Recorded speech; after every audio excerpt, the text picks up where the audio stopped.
Bassface, which is a car audio company here in the UK, have sent me 18 amplifiers to fix. Now these are all warranty returns. Now 18 sounds like quite a lot, but this company shifts volumes. This is a tiny percentage of the amount of amplifiers that they will generally sell in a period. So don't go thinking this is really unreliable stuff. This is actually pretty decent for the volumes that they sell. These are all warranty returns. I expect them all to be broken, but some of them might be fine. We're going to find out, and we're going to see if we can fix all of these in one day. Now, I might not have all the parts in stock to fix these in one day, so the first thing I want to do is get these open, and with the multimeter just do some basic checks and see what parts they need, order anything if necessary, and then once everything's here, then we can get started, see if we can fix these all in one sitting. Let's start with the monoblocks. We've got these Team 3000 X1 DFRs. These are 3000 watts RMS into 1 ohm, and yes, they do make rated power. Really compact little things. So this one looks like we have a visual power supply section failure up here. So we've got 1, 2, 3, 4, 5, 6, 7, 8 power supply FETs, which are going to be 1404s. So 8 1404s to start with. And do we have output section failure as a result? Yes, we do. These are going to be using IRFB 4115s. So we're going to need 2 of those for this amplifier here. All right, next 3K mono. Let's see what's up with this one. The power supply FETs look visually okay, and we are charging the power supply filter capacitors, so there's no shorted power supply MOSFETs in this one. Let's have a look at the output section. Okay, we have the same 2 MOSFETs on the output section that are dead, and these 2 are okay here. So probably just going to be a pair of 4115s and a 2092. The drive IC might be okay, but we're going to play it safe and order enough parts just in case it is actually dead. The third 3K, let's have a look at this one. Again, power supply visually looks okay. We are charging the power supply filter caps, so none of these are shorted along here. Output section, seeing a bit of a trend here. 2 dead FETs over on this side. These ones are okay. So again, a pair of 4115s and possibly a driver. 3K number 4, will the pattern continue? Power supply side, no MOSFETs required. Output side, are these dead? Yep, 1, 2, and these ones are okay. Ah, wait, we've got another one over here. So this one's going to require 4. The 5th and final 3K, let's have a look at this one. Again, power supply needs no MOSFETs. Output side, 1. Just this one here, but we'll replace both because they're both running the same channel, so it's good practice. So this one just has 1 dead output MOSFET, but like I say, we'll replace both of them. So another pair of 4115s and a driver. Stepping it up now to the 5K monoblock. Basically, very similar thing here, just in a larger size with more paralleled components. Power supply side, none of the power supply FETs are going to be damaged here because they're not internally shorted across the power terminals. So output side, being a full bridge amplifier, we have 2 channels, just like we did on the others that are permanently in full bridge. So do we have any dead FETs on this channel over here? This one looks okay. And over this side, interesting. This one all seems to be reading okay on the MOSFETs at least. We might have drive circuit faults or other control circuitry problems, but we can't really diagnose that without the oscilloscope and putting it on the bench. So unlikely to need really any parts that I don't have in stock already for this one. Moving on to the multi-channels now. This is 500x4 Class D 4-channel amplifier. Now these do have a little bit of a manufacturing defect where this glue here that sits over this bootstrap diode near this inductor, this glue actually corrodes the solder connection, causing this diode to be loose on the solder pads, which either causes the protection mode or it actually kills the MOSFETs for that channel. So let's have a look. We don't seem to have a power supply section failure. No visible damage there on the power supply FETs, as you can see there. So output section, let's have a look at the 2 most suspect FETs over here. Now no dead short between gate and source, but we do have a low resistance value there that is the same both ways round. So I suspect we either have a dead driver or damaged FETs here as well.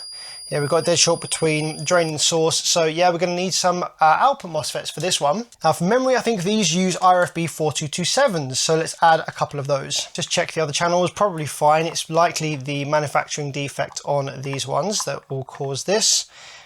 Yeah, so it's just going to be this final channel here, which runs on this inductor with this bootstrap diode. So this is likely the problem here. So now we move on to a Class D 2-channel amplifier, Team 1500 X2D. And this one says, blown, possible outputs, defo blown. So what we got going on in here?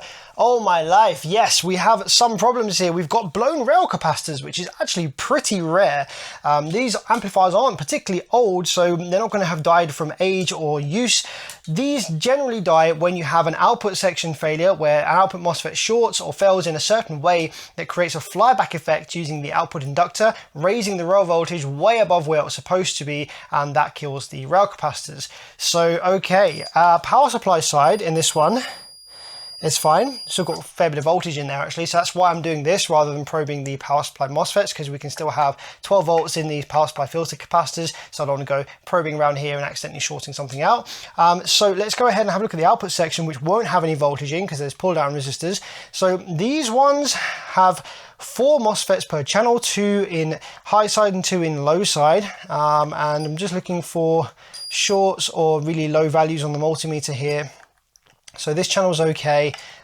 This one over here, not reading any shorts. So there could be a drive circuit fault that developed, which caused some weird switching behavior, like I say, causing a flyback effect, raising the rail voltage, or we could have a power supply drive circuit fault or design failure where the switching behavior of the power supply MOSFETs creates a rail voltage which exceeds the limits of these capacitors. I have seen that before. So yeah, we're going to need some new rail caps regardless for this. We're going to need a set of 400 volt 2200 microfarad capacitors there with a certain height and width specification. But apart from that, no dead MOSFETs or anything like that. So interesting. We'll have to diagnose this one on the bench with the scope and see why they failed. We've got a second one of these 1500 X2Ds. No dead. Oh, hang on a minute. We do have dead. We do have dead rail capacitors on this one as well. So perhaps in this case, this batch of amplifiers have a design flaw or an error in the power supply PWM generation driver card here, which might be causing a big ringing spike on the transformers, which when the amplifier is idling and not drawing current, raises the rail voltage above the limit of these caps. Output section, fine. No dead power supply FETs, so very interesting. I think we're going to have to make some modifications to the PWM generation card over here. Now we move on to our first Class AB. This is a GT100X4AB. So we have a basic little Class AB 4-channel. No visible signs of failure here on the power supply, so I suspect we don't have shorted power supply FETs. That's right. These ones can suffer from vibration damage because there are no center supports down the board. And it's very flexible and it's a single-sided PCB. So the solder connections on the back, especially for high mass components like these big resistors, capacitors, transformers and stuff like that, they are prone to cracking with vibrations in the car. As you can see, this is a very, very flexible PCB. So I just want to go ahead and check to see whether we've got any dead output transistors. If not, then likely we might have some cracked solder or something which we don't need any parts for. So none of these are reading bad. So this is either going to be like a preamp failure or just something weird or some cracked solder. So probably no parts needed for that one. We have another of the same. And again, no visible power supply section burning. So that's probably fine. Yep. Okay, let's go through the output transistors and check we don't have any shorts on any of the outputs. Nope. So again, this could just be a cracked solder joint or something like that. These are some of the cheapest models as well. So the likelihood for user error is higher than with something more expensive. So it could be that these ones work absolutely fine and the user was just wiring it up wrong or something like that. So no parts likely needed for that I don't already have in stock. Okay, third one of these 100X4s. Once again, not seeing any visible power supply MOSFET failure. I think though this one we do have blown fuses because I'm not getting capacitor charging on the terminals and the fuse is in line with the 12 volt before it goes into the transformer primary. Let's just have a quick check of the fuses. Okay, the fuses are intact. So power supply MOSFET source should be connected to the ground terminal, which is actually not. So there's going to be a break somewhere. So we don't have any connection from the ground terminal to anywhere on the board.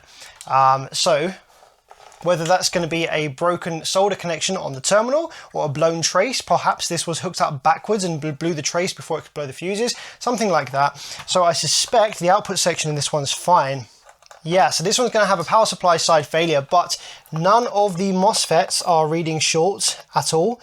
We just don't have a connection to ground, so yeah. Okay, fourth one of these 100X4s. Let's have a look, see what's going on here.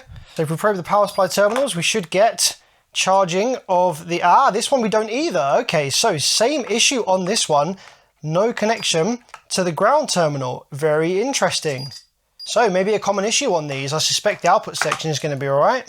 Yep, okay, And we got our fifth one of these. I wonder if it's the same. First thing we're going to check is, do we have connection for the power supply MOSFET source to the ground terminal? On this one we do. Okay, so that's what it should look like. And when we probe the power terminals here, we should get charging the power supply capacitors like that and flip them around. You should get a beep while they charge backwards until they start charging in the other direction. So that's what we should have. But yes, interesting on those other ones we didn't. No dead power supply in this one because we have no dead short across the power terminals, which you'd get from shorted power supply MOSFETs between drain and source, as we've seen.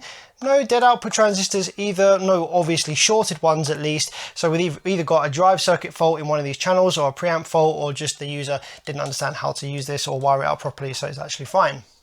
Or now we're stepping it up to a 5-channel. This is the GT90X5 ABD. So this is 4 channels, class AB, front and rear, and then a class D sub-channel. We've stepped it up to a dual-sided PCB.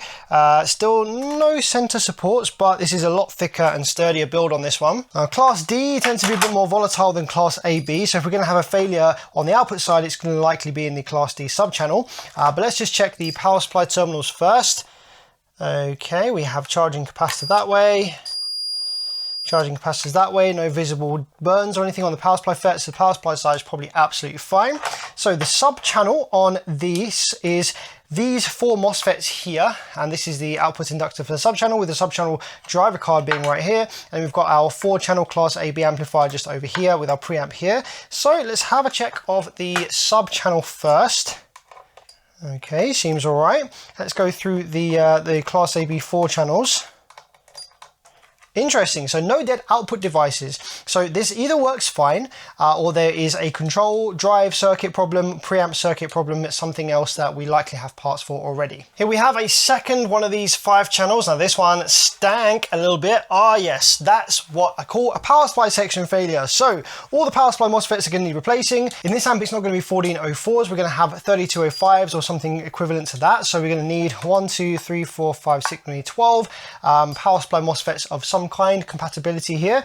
Now, power supply section doesn't usually fail by itself, so these feel a little bit loose. We could have a shorted transformer wind, but let's check the class D output section here, because a shorted MOSFET here could definitely overload the power supply section. Okay, no dead shorts there. Let's check the 4-channel class AB section. Interesting, no dead output transistors there either. So we either have a shorted transformer wind, maybe the user hooked it up backwards, or maybe there's a drive circuit fault that developed that killed all of the power supply MOSFETs. So we'll have to investigate that, but yes, need some parts. Now this is actually a monoblock from this series, GT1100X1D, and this is one of the most common monoblock car amplifier circuit designs you will ever see, and these usually kill output MOSFETs, which are in this case 640Ns. So let's have a look. Do we have any dead 640N output MOSFETs on this thing? Yes, we do. So we're going to need all 6 of these replacing. Nice and easy, I've got plenty of those in stock already. Drive circuitry is here. We're going to need some 2X and 2T drive transistors, probably some gate resistors as well, but the power supplies in these usually survive. Yeah, no problem there at all, easy. And last, and probably least actually, we have a DBX 1.1. This uses the same circuit layout as in the little orange monoblock, the 1100. And this one has even less output MOSFETs. Looks like there was space on the board here for a 3rd one per side. They removed the holes, but not the gate resistor or the 4148 diode, which is quite funny. So again, power supplies usually survive on these, no issues here. Let's have a look. Yep, charging that capacitor. These ones don't often, sometimes have pull down resistors on the output side. So I'm gonna be a little bit careful here, just in case. We got a dead MOSFET there, so the raw voltage will be disappeared. We have, Yep, dead output section. So 4 640Ns, very easy, got those in stock, and the 2x2T drivers and gate resistors, lovely. So that's all 18 that was sent in by Baseface, but we do have a bonus one here. This is the Team 8000 X1 DFR. This generally makes 8000 watts RMS into a 1 ohm load, and this has come from a separate client, and he said that the speaker terminals were shorted, so we probably have dead output MOSFETs on one of these banks. But because we have a overcurrent event, we need to change both sides, even if one side has survived. So that side seems to be okay. Let's have a look over here. Very strange. This side as well don't appear to have any dead output MOSFETs. Interesting. I'm sure that this one had a short on the speaker terminals, and that's why it failed. Let's just check the power supply. No visual failures there, but interesting. We'll get this one on the bench, but so far seems to be all right. No visual signs of damage, and pretty new as well, so unlikely to have any vibration damage yet. Interesting. We'll get that on the bench and see. So it's currently 9:30 in the morning on a Saturday. Now Saturdays are my favourite day to do work because the whole rest of the world is outdoors and busy, everywhere's hectic. But for me, because I work from home, I can make one of the quieter weekdays be my weekend and go out and do all my things. So it's being a Saturday, perfect day to see if we can get all these Baseface amps fixed in one day. Let's go. Alright, so let's kick things off with the Baseface 3Ks. Now these all had dead output MOSFETs of varying amounts. This one's got a single dead MOSFET over here. So the bare minimum that we need to replace is these two. Best way to desolder is to actually add more solder first. Seems counterintuitive. If you want to remove solder, you add solder, but that's the best way. Fresh solder, especially if it is lead solder. These amps will use lead free, which has a higher melting point. It's just kind of a bit more janky. If you've got some 6040, drop that on there, get that mixed up with the original solder that's there, and then it's a lot easier to desolder and remove parts. Alright, so we've got 4 new FETs in there, and going by the multimeter readings, the drive circuit, it seems to be okay, so let's just quickly power it up. I'm just going to go 9.5 volts to start with, keep the rails nice and low, and we're going to probe the low side drain of the output MOSFET here. Let's go for the one that previously failed, and let's power up and see if we have Class D switching. 0.5 amps, 1.2 amp idle current, and we have Class D switching there, lovely jubbly, with 1.5 amps idle current. Let's just bump this up to 12 volts now to ensure that it still works at the slightly higher rail voltage. And yep, now all the way to 14.4. Yep, that's working lovely. We'll power it up, and we are playing very nicely. So that's 1 down and 17 to go. So here's the second 3K. And I think these were all the same side, weren't they? All of these on the output FET. So we've got completely shorted FET there, and another completely shorted FET there. So it's going to be... oh, we've got one over this side as well. So this is definitely all 4 output FETs replaced.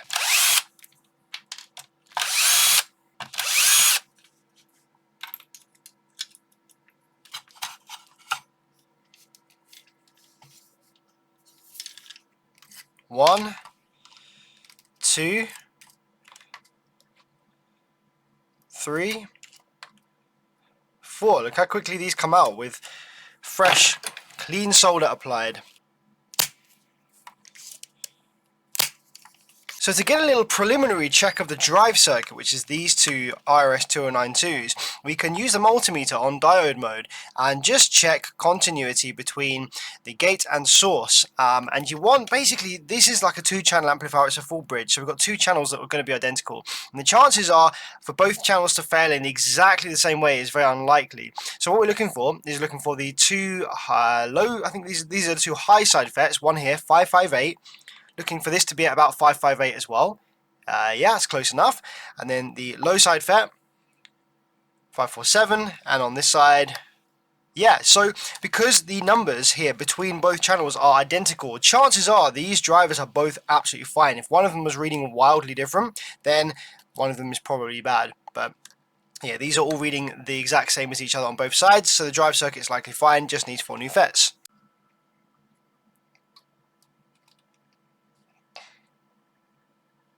They are all fitted, so let's plug some power wires in and check the drive circuit now. So So the reason on these amps is I don't really check the drive circuit with the MOSFETs removed is because these 2092s kind of require the MOSFETs to be fitted to give visible square waves on the scope unless you really mess around with the settings.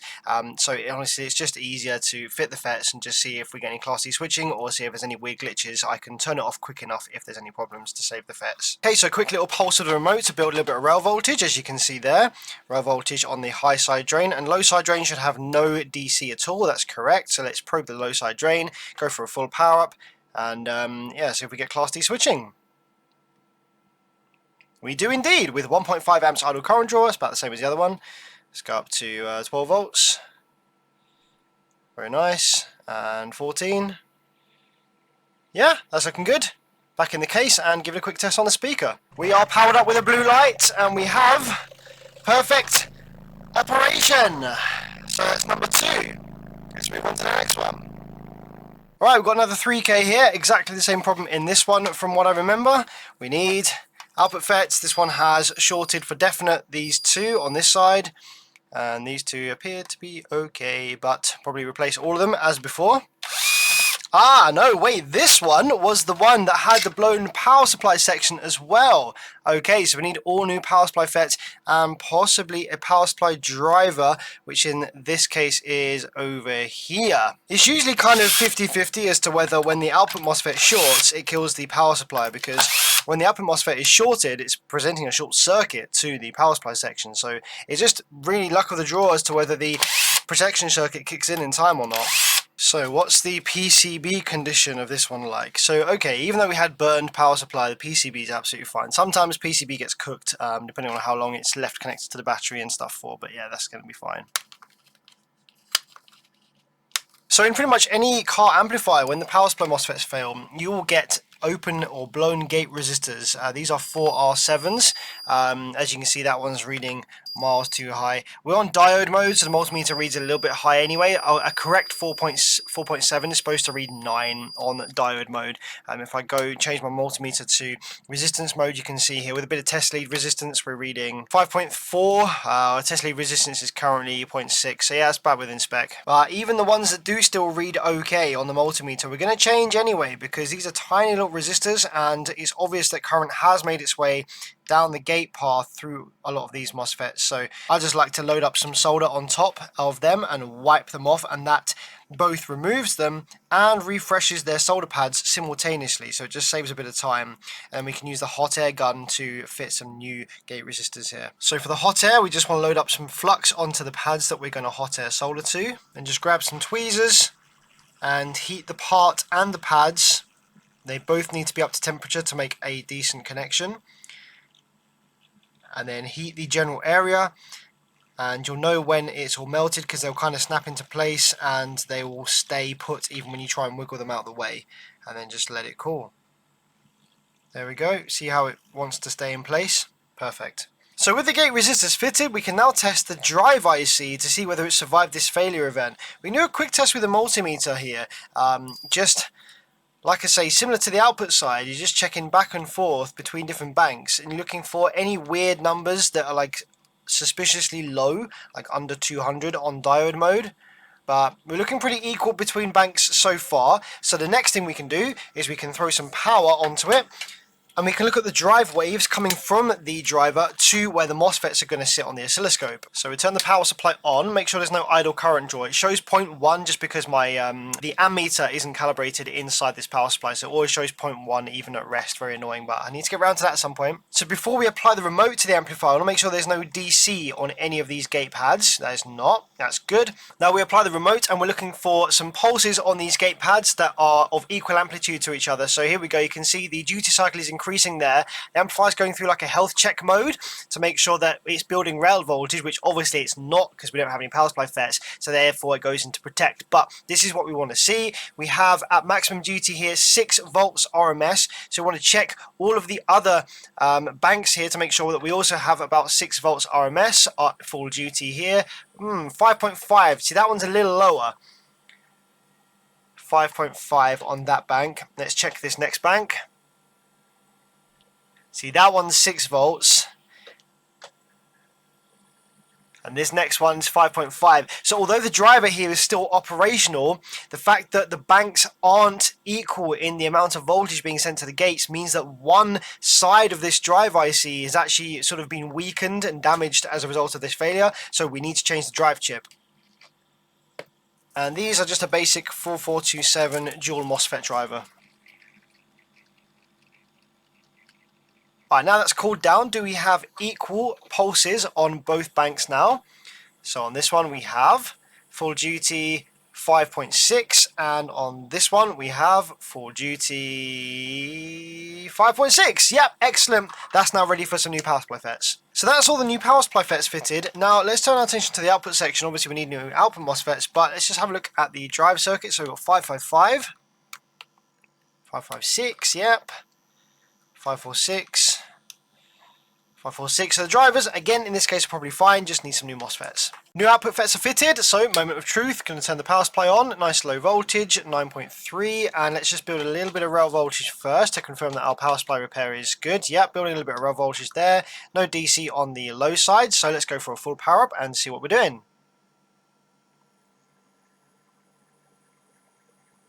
Alright, there we go. We have Class D switching on one side and Class D switching on the other side. Nice low idle current there at 1.3. Let's go up to 12 volts.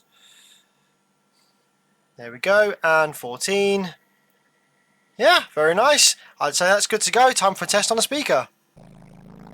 Fantastic stuff. Alright, this is the fourth 3K. This is going to be the exact same repair, just an output side failure on this one, so the same as what we've done before. Alright, let's just check with the multimeter that we have equal between sides. Yeah, it looks good. That's probably going to work fine. Alright, all powered up, a little bit of signal. Looking good. One more of these to go, I think. And this is the last of the 3Ks. Again, on this one, a couple of output FETs, and we'll be back in business.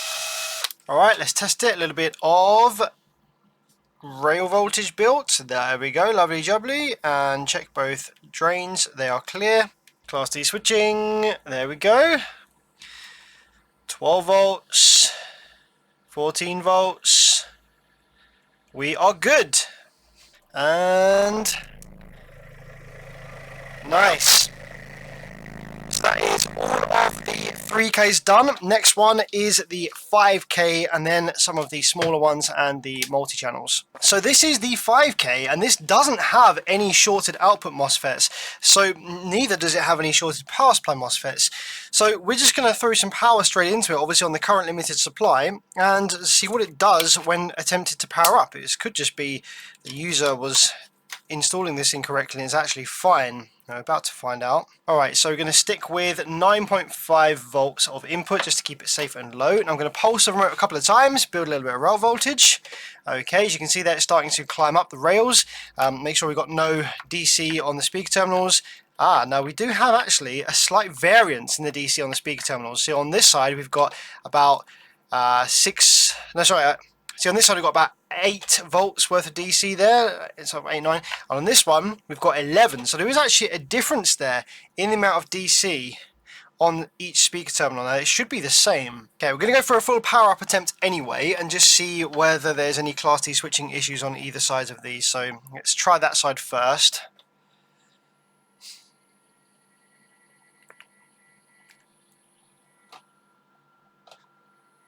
Okay. So no Class D switching and we are in protect.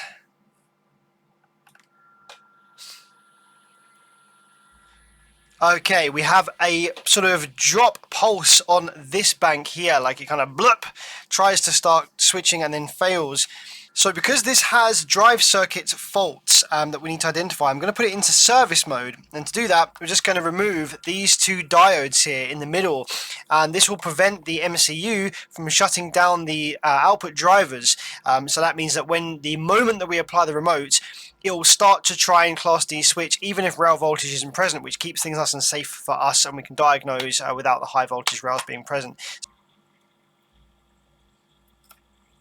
Okay, now that we've done that, the amplifier will still be in protect, but we should get Class D switching on either side if it is functional. So what I'm hoping is we get Class D switching on one side, and the other side doesn't really give us much because it has a fault. So we still have 48 volts worth of rail in there. I'm actually just going to wait for that to dissipate down a little bit. I don't want to hit the output MOSFETs with 48 volts worth of rail if there is a problem. So I'm just going to wait for that to sink down. Alright, so on this channel, if you like, we have sort of Class D switching and then a swing to positive. And then on this side, we have attempts at building Class D, but failing to do so. I think the issue is... I think the issue might be on this side. Right, let's use our oscilloscope skills. So we're going to hone in on just this bottom side here, and this is the low side gate.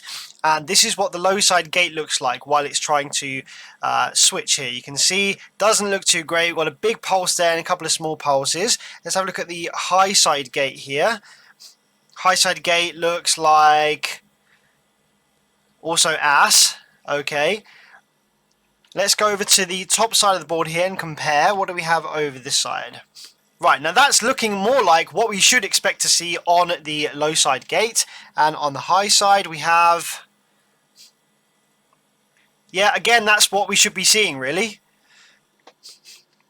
So the issue is on this side of the board. So it's either going to be the drive IC or drive buffers. It's always a good idea to check some of the semiconductor parts around here, like all these diodes and some of these tantalum capacitors, just in case there's any obvious dead ones or anything. Hang on a minute. 24 on the meter.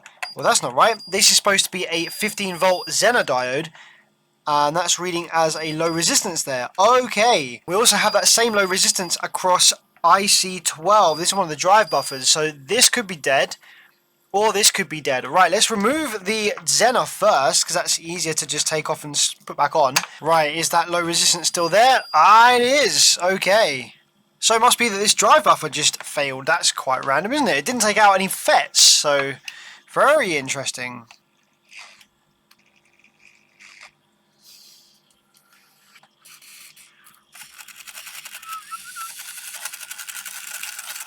Okay, now let's try it. We're still in service mode, so do we get Class D switching here?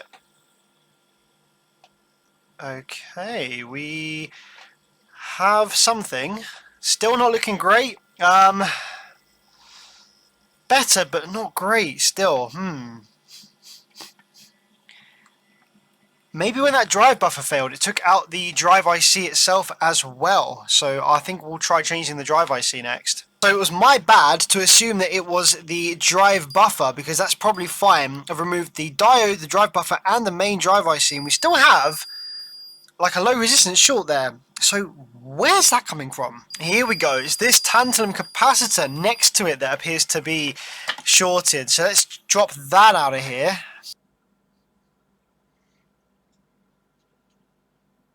I'm sure I checked that tantalum earlier, but maybe my multimeter lead just wasn't touched against it properly, so I missed that. But if that's all it was, then this should come on and give us some nice Class D switching. Now we're still in service mode, so it's going to be at low voltage. Let's have a look.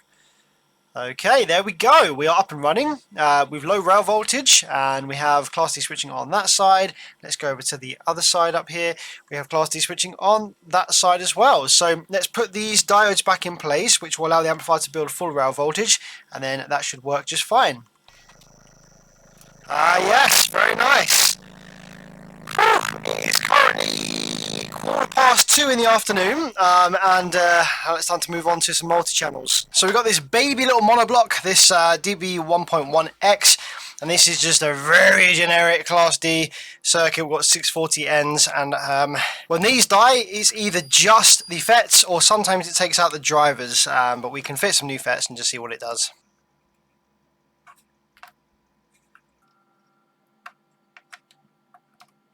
Check for Class D switching.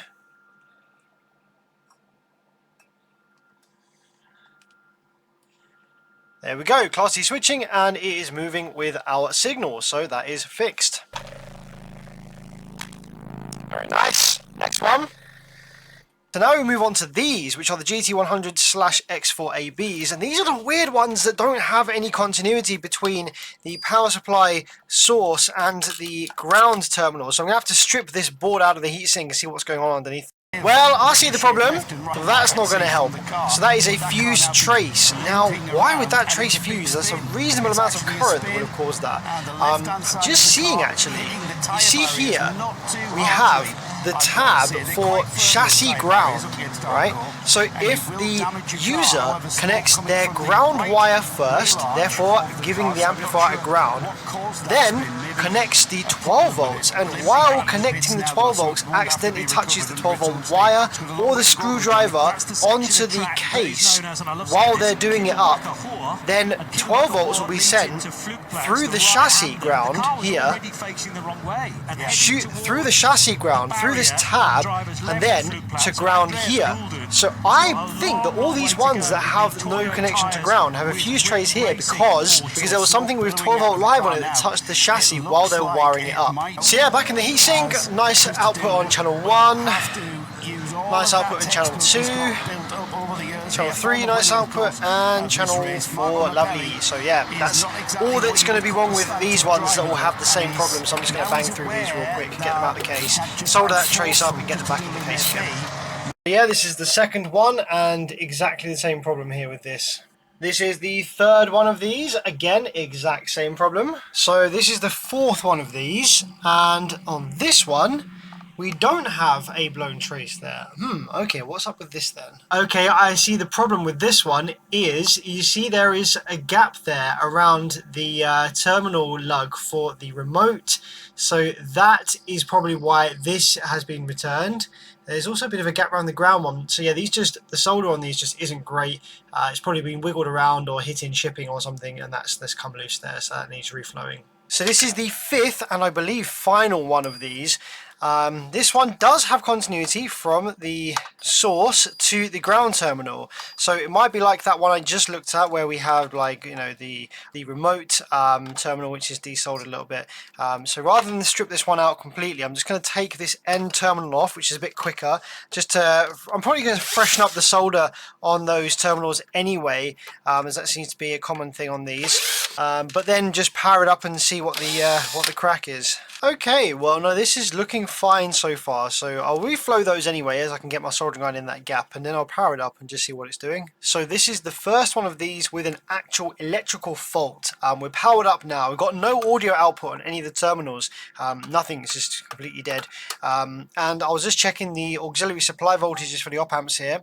Got a negative supply there, as you can see, negative 16 volts. However, there's nothing on the positive supply. If we take a look at the resistor here for the positive supply, it is cooking. Now usually the voltage is stepped down from the rail with a Zener diode and a big resistor like this. I'm not seeing a Zener diode. Oh, no, there is a Zener diode underneath the resistor. There we go. So I suspect the Zener has failed and it's causing the resistor to overheat, and that's probably failed as well. So need to make a quick repair to that circuit. Yeah, so that Zener is shorted. Let's get that out.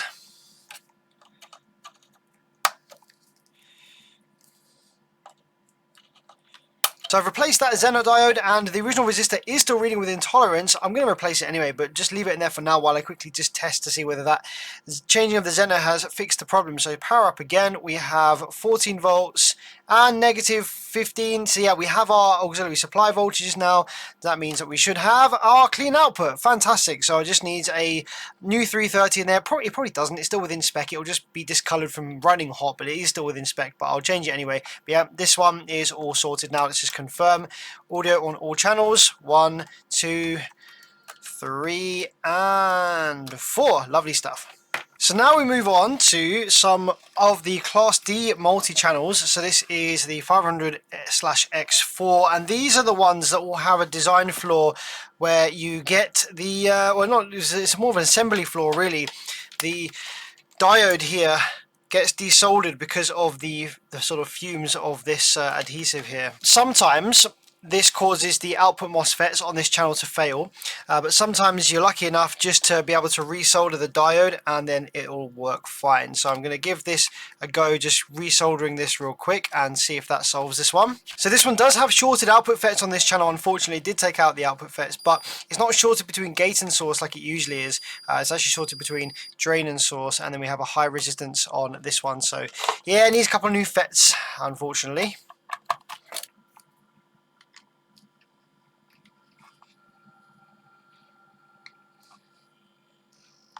Okay, a couple of new FETs. Fingers crossed the drive circuit is okay. Let's find out. Build a bit of rail voltage. Okay, rail voltage is now building, which is what we want to see. Let's probe the low side drain of this channel. And hopefully we get some Class D switching. Yes, we do! If I zoom in on the scope, we can see beautiful Class D switching. That's good to go. 12 volts, 14 volts, absolutely stunning. I love to see it. So now we move on to the strange and curious incident with the blown rail capacitors on these, which are the 1500 X2s. So we're going to get to the bottom of that, but I suspect we'll need to make some modifications to the power supply PWM generation circuit, which on these is in this little driver card, this little daughter board over here.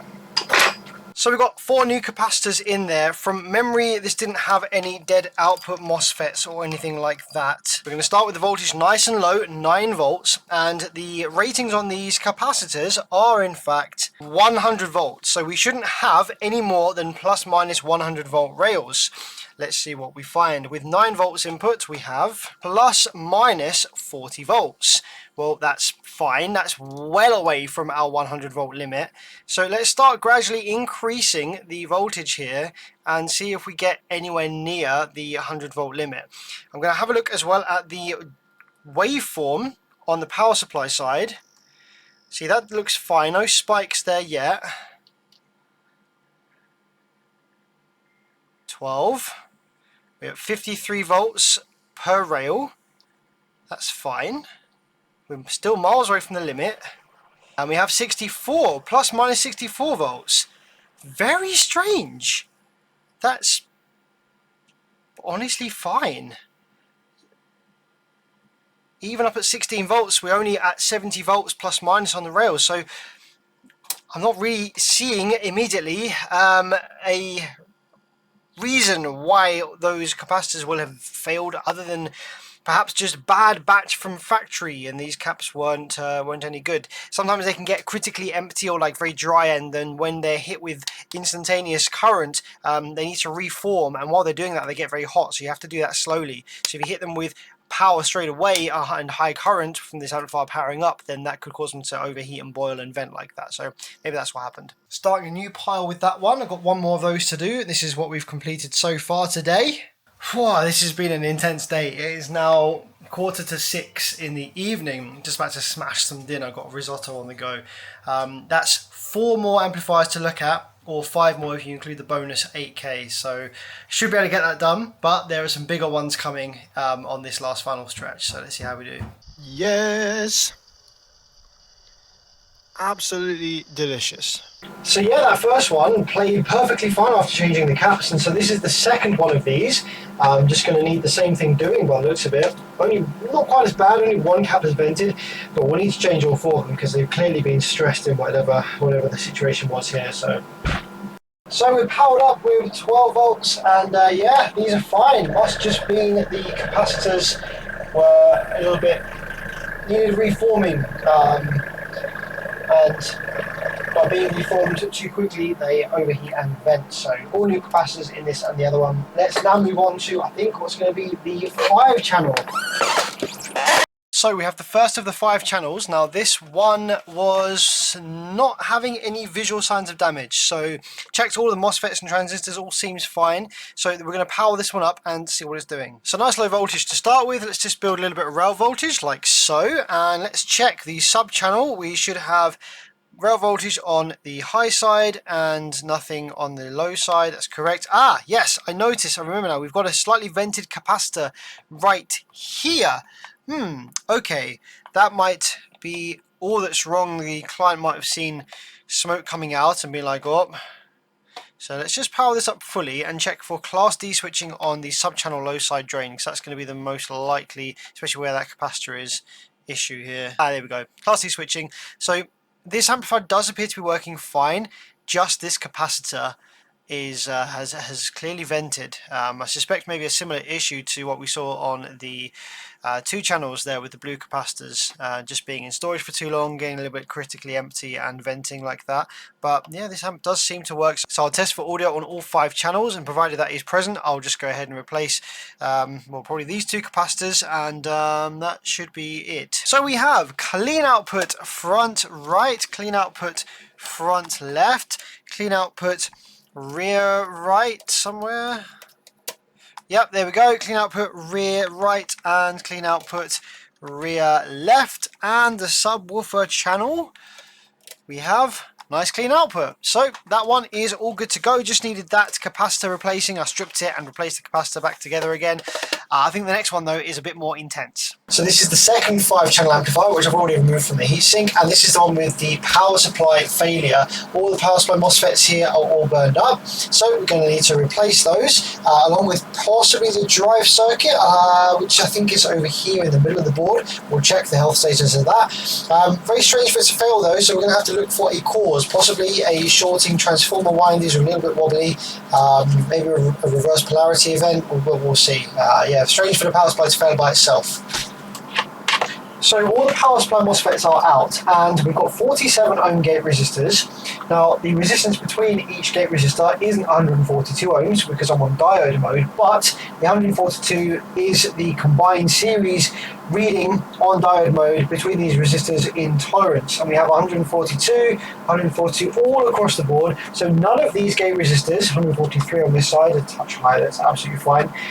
All of these resistors are within tolerance and have not been hurt by this failure event. Therefore, I suspect the drive circuit as well is perfectly fine. So let's power it up and just double check and confirm that. So we've got 12 volts going in, and if we probe the gate and give this a little power up, you can see here we have our power supply pulses for the gates. We've got 6 or 7 volts RMS there on that bank. And on this bank we have 7 volts RMS, and this one over here 7 volts, and this one, yeah. So the drive circuit is absolutely perfectly fine. Can't find any output side damage, so we're just going to fit some new power supply FETs and see what it's not happy about, if anything. If it works fine, then it must have just been a user error. Alright, all the power supply FETs are now fitted. We're going to turn the voltage down again to nice, safe, like 9 point something volts. I don't think the Class D section will start oscillating down that low. It seems to want sort of closer to 12, but at least we're going to power up, we're going to get rail voltage, we're going to see whether the power supply works and if the output section on the Class AB side works. So let's just hit the remote and check the power supply. Okay, so got a little bit of rail. Let's check the sub-channel, positive rail, negative rail, looking good. Alright, let's go for a full power up now. Okay, so power supply is idling perfectly. We've got 1.2 amps of idle current draw, looks good. Waveforms on the power supply, gate drive looks great. Sub-channel probably isn't oscillating at the moment because it generally doesn't until we go slightly higher on the voltage. Yeah, the Class AB side is fine. If we had any DC offset, we'd be in protect, so I think that's alright. Okay, let's go up to about 11.5 volts. We should get some Class D oscillation now. Not quite yet, maybe go up to 12. There we go, so we need 12 volts to start Class D. It is still operational down to 9 volts, but it just needs a bit of high voltage to get kick-started. So yeah, I mean, that's very, very strange. Alright, one thing that we haven't checked though is, do we have a transformer short? We could have a transformer short. So let me probe the power supply FET here, and let's give these transformers a wiggle and see if we can initiate any transformer shorting. No, I'm not seeing anything just yet. You'd see the CC light flash and you'd see the oscilloscope kind of go weird. Nothing I can see yet. Got to 12 volts. That's all looking fine. Very strange. Must have been a user error, perhaps a reverse polarity or something. The diode's okay, but yeah, very interesting. Not seeing any cause of failure just here, so yeah, not really sure what to make of that, but we'll get it back in the case and endurance test it, and provided it passes that, then it's good to run. Okay, so back in the heatsink, powered up, let's just check audio. We have front left, nice clean audio. We have front right, nice clean audio. Rear left we have nice clean audio, and rear right we have nice clean audio, and on the subwoofer channel we have nice clean audio. So yeah, this is working just fine. Very strange failure, but there you go. Now I think we have one more left of the official amplifiers sent to me by Bassface, and then one potential bonus depending on what time I get that done with the 8K from a different client. It is currently 8 p.m. in the evening, so I've been doing this for getting on for 12 hours now, and is going well. So last and also probably least is another one of these very generic basic Class D circuits that you see in everything, 640Ns. I think these ones were failed, yeah. So this just going to quickly drop in 6 new 640Ns and possibly some 2X and 2T drive transistors, maybe a couple of gate resistors. Then we will have completed our main mission. Then maybe we can check out the side quest 8K, see what's up with that. So the output FETs are removed and the amp is powered up. I want to check that we have PWM on the high side and the low side. These are a very rare amplifier that does give you high side pulses with no FETs fitted, because it has a constant feed of high side supply. It doesn't completely rely on a bootstrap pump from the low side drain to build a high side supply. So there we have. That's our high side drive. Looks a little bit wobbly, but that's completely normal on these. And our low side drive, we AC couple the scope, looks like this. So yeah, perfect. That's going to be ready for some new output FETs. Right, so last one we have powered up with a blue LED, and that, my friends, is yamming on this driver. So we have 18 amplifiers successfully repaired. It is now 8:30 p.m. I'm going to have a little break, but we do have one more amplifier that is by Bassface, not like I say from this same set, but I thought it would be a good bonus anyway, and just see what's up with that, because it's a bit of a bigger one. So there we go. I think this was about 10 hours in total, probably a bit less because I was, coming downstairs, seeing to the newborn, making some snacks and stuff in between. But we got through all 18. I'm really pleased about that. And the 19th bonus one seems to be a no fault found, which I've had quite a lot of lately.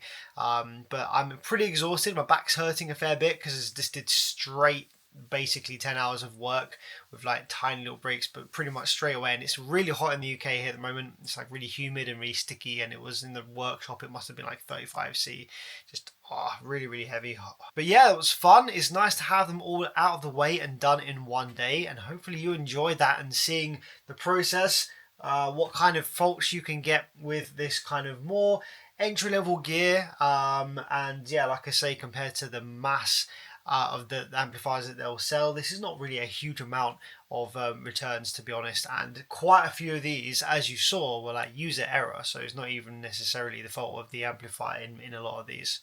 If you're into your audio and you're looking for more audio content, feel free to subscribe. I've got some good videos coming to explain a variety of different things about car audio, some that I think will rustle some feathers, so that'll be interesting. But yeah, until next time, stay safe, stay out of clip, I'll catch you in the next one. So it's now gone midnight, and I just thought I would fire this one up to see what the crack is, because this is the bonus one and it had no dead fetch or anything. It's powered up currently with a blue light with full Class D switching.